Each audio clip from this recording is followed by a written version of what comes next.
आता याच्यामध्ये त्यांचं ते तंत्र आहे, राजकीय तंत्र, त्यांचा तो प्रचाराचा भाग आहे आणि याच्यामध्ये त्यांच्याकडे अर्थव्यवस्था प्रचंड प्रमाणात असल्यामुळे त्याचा उपयोग समोरच्या उमेदवार करतात. माझ्या केलं तर काय नाही, देशामध्ये तेच करतात. माननीय राहुल गांधीजींचा बऱ्यापैकी गेल्या 10 वर्षामध्ये त्यांच्याबद्दल बी अशाच पद्धतीनं त्यांनी प्रचार केला. आज माझ्याबद्दलही करतात. त्यात काही लोकांना माहिती झालंय उमेदवार कोण आहे. सोशल मीडिया आज प्रचंड प्रमाणामध्ये काम करते आणि सोशल मीडियामध्ये जनता सोशल मीडियाचं काम करत असल्यामुळे आता त्यांच्या ह्या फेक प्रचाराला जनता बळी पडणार नाही.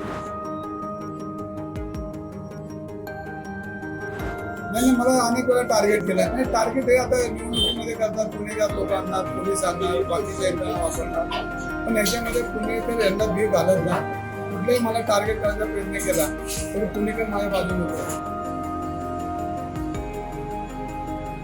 कायदा सुव्यवस्था राहिलीच नाही ना, कायदा राहिला नाही. सगळा कायदा त्यांनी बांधून त्यांच्याकडे वळून घेतलंय म्हणून तो हुकुमशाहीकडे देत चाललाय. नाही, पण कायदा केला पाहिजे का? चुकीची माहिती पसरवली जाते. कायदे सगळे आहेत तरी हे चुकीची माहिती पडते. कायदे तर सगळे आहेत, त्याला सगळे कलम आहेत, पण त्याचा वापर होत नाही.